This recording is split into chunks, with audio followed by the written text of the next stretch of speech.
सभी हरि भक्तों को जय श्री हरि। आज हम लेकर आए हैं एकादशी व्रत का महात्म्य, एकादशी व्रत की महात्म्य कथा और इसकी उद्यापन विधि। एकादशी व्रत महात्म्य कथा इस प्रकार है। श्री सूत जी महाराज शौनक आदि 88,000 ऋषियों से बोले, हे महर्षियों, एक वर्ष के अंदर 12 महीने होते हैं और एक महीने में 2 एकादशी होती हैं। इस प्रकार एक वर्ष में 24 एकादशियां होती हैं। जिस वर्ष अधिक मास पड़ता है उस वर्ष 2 एकादशी बढ़ जाती हैं। इस तरह कुल 26 एकादशी होती हैं। उत्पन्ना, मोक्षदा, सफला, पुत्रदा, षट्तिला, जया, विजया, आमला, पापमोचनी, कामदा, वरुथिनी, मोहिनी, अपरा, निर्जला, योगिनी, देवशयनी, कामदा, पुत्रदा, अजा, परिवर्तिनी, इंदिरा, पापांकुशा, रमा और देव प्रबोधिनी। अधिक मास की दोनों एकादशियों का नाम क्रमानुसार उत्पत्ति और मोक्षदा है। ये सब एकादशी यथा नाम तथा गुण वाली हैं। इन एकादशियों के नाम तथा गुण उनके व्रत की कथा सुनने से मालूम होंगे। जो मनुष्य इन एकादशियों के व्रत को शास्त्रानुसार करते हैं उन्हें उसी फल की प्राप्ति होती है। श्री एकादशी व्रत की उद्यापन विधि इस प्रकार है। उद्यापन के दिन यजमान नित्य क्रिया से निवृत्त होकर शुभ्र या रेशमी वस्त्र धारण करें। अपनी पत्नी को उसी प्रकार पवित्र करके पत्नी सहित शुद्ध मन से आसन पर बैठें। ओम पवित्रे स्थोहो इस मंत्र से यजमान पवित्र विचार धारण करें और भगवान का ध्यान करें। पुनः अपवित्रः पवित्रो वा इस मंत्र से पवित्र करें।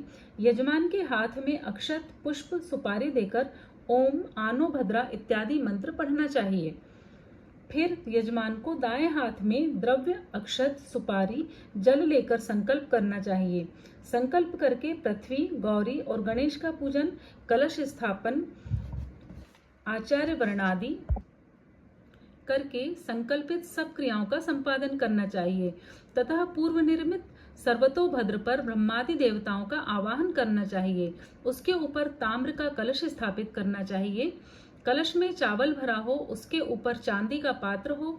अष्टदल कमल बनाकर प्रधान देवता का आवाहन करना चाहिए। सहस्त्र शीर्ष पुरुष इत्यादि मंत्रों से लक्ष्मी सहित विष्णु का आवाहन करना चाहिए।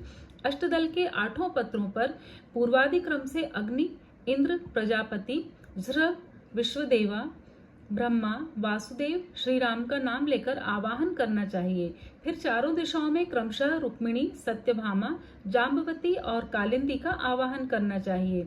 चारों कोणों में आग्नेयादि क्रम से शंख, चक्र, गदा का आवाहन करना चाहिए। कलश के आगे गरुड़ का आवाहन होना चाहिए तथा पूर्वादि क्रम से इंद्रादि लोकपालों का आवाहन करके षोडशोपचार से पूजन करना चाहिए। फिर भगवान के सर्वांग शरीर का पूजन और नमस्कार करना चाहिए। स्नान, धूप, दीप, नैवेद्य, तांबूल से पंचोपचार पूजन करना चाहिए। पात्र में जलधार, नारियल, अक्षत, फूल, चंदन और स्वर्ण रखकर घुटने के बल बैठकर श्लोक नारायणम ऋषिकेशम लक्ष्मीकांतम दयानिधे ग्रहणार्घ्यम मया दत्तम वृत्तम संपूर्ण हेतवे से अर्घ्य देना चाहिए। इसके पश्चात इस दिन का कृत्य समाप्त करके भजन कीर्तन में रात्रि व्यतीत करें। दूसरे दिन यजमान तथा आचार्य नित्य कर्म करके पुनः आचार्य अपवित्रः पवित्रो वा पवित्रे स्था व आनो भद्रा आदि मंत्रों का पाठ करके हवन का संकल्प करें और आवाहित देवताओं का पंचोपचार पूजन करें। ततः सहस्त्र शीर्षा पुरुष इत्यादि 16 मंत्रों से प्रधान के लिए हवन करना चाहिए। आवश्यकता अनुसार केवल घी का या पायस का अथवा घी या पायसान्न को युक्त घी का हवन करना चाहिए। हवन के पश्चात 3 बार अग्नि की प्रदक्षिणा करें। फिर जानु के बल बैठकर पुरुष सूक्त का पाठ करना चाहिए।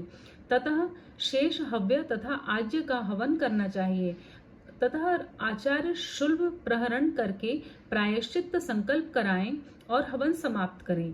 ब्राह्मण को तूर्ण पात्र का दान दें। आचार्य को दक्षिणा के साथ सवत्सा, सालंकारा, श्वेत गाय दान करें। यजमान 12 ब्राह्मणों को केशवादि 12 देवताओं का स्वरूप मानकर उनका पूजन करें। कलश, दक्षिणा, धन, मिठाई और वस्त्र से युक्त करके दें ततः प्रधान पीठ पर कल्पित केशवादि देवताओं का उद्यापन करके आचार्य को दान दें। अतः आचार्य वैदिक तथा मंत्रोक्त जल छिड़कें, अग्नि की पूजा करें, फिर प्रार्थना करें, विसर्जन करें, ब्राह्मणों को भोजन कराकर दक्षिणा सहित तांबूल दें, स्वयं भी सपरिवार इष्ट मित्रों सहित भोजन करें। इस प्रकार विधि पूर्वक योग्य आचार्य के निर्देशन में उद्यापन करने से एकादशी व्रत की सिद्धि होती है। एकादशी व्रत की उद्यापन सामग्री इस प्रकार है: रोली, मौली, धूप बत्ती, केसर, कपूर, सिंदूर, चंदन, होरसा, पेड़ा, बताशा, ऋतुफल, केला, पान, सुपारी, रुई, पुष्पमाला, पुष्प, दूर्वा, कुशा, गंगाजल, तुलसी, अग्निहोत्र, भस्म, गौमूत्र, घृत, शहद, चीनी, दूध, यज्ञोपवीत, अबीर यानी गुलाल, अभ्रक, गुलाब जल, धान का लावा, इत्र, शीशा, इलायची, जावित्री, जायफल, पंचमेवा, हल्दी, पीली सरसों, मेहंदी की बुकनी, नारियल, गिरी का गोला, पंचपल्लव, वंदनवार, कच्चा सूत, मूंग की दाल, उड़द काली, सूप, बिल्वपत्र, भोजपत्र, पंचरत्न, सर्वौषधि, सप्तमृत्तिका, सप्तधान्य, पंचरंग, नवग्रह, समिधा, चौकी, पीढ़ा, घंटा, शंख, कटिया, कलश, गंगा, सागर, कटोरी, कटोरा, चरुस्थाली, आज्यस्थाली, बाल्टी, कलछी, संडासी, चिमटा, प्रधान प्रतिमा सुवर्ण की, प्रधान प्रतिमा चांदी की कटोरी, पंचपात्र, आचमनी, अर्घा, तष्टा, सुवर्ण जिह्वा, सुवर्ण शलाका, सिंहासन, छत्र, चमर, तिल, चावल, यव, घृत, चीनी, पंचमेवा, भोजन पात्र, बालू, ईंट, हवनार्थ लकड़ी, आम की गोईठा, दिया सलाई और यज्ञ पात्र। वरण सामग्री में धोती, दुपट्टा, अंगोछा, यज्ञोपवीत, पंचपात्र, आचमनी, अर्घा, तष्टा, लोटा, गिलास, छाता, छड़ी, कुशासन, कंबलासन, कटोरी, मधुपर्कार्थ, गोमुखी, रुद्राक्ष माला, पुष्पमाला, खड़ाऊ, अंगूठी, देवताओं को वस्त्रादि, शैया सामग्री, विष्णु भगवान की प्रतिमा, पलंग, तकिया, चादर, दरी, रजाई, पहनने के वस्त्र, छाता, जूता, खड़ाऊ, पुस्तक, आसन, शीश, घंटी, पानदान, छत्रदान, भोजन के बर्तन, चूल्हा, लालटेन, पंखा, अन्न, घृत और आभूषण। इस प्रकार सभी एकादशी व्रत का महात्म्य, एकादशी व्रत की महात्म्य कथा, एकादशी व्रत की उद्यापन विधि और उद्यापन में लगने वाली सामग्री सभी के बारे में इस कथा में बताया गया है। आप सभी पर श्रीहरि की कृपा इसी प्रकार बनी रहे। जय श्रीहरि।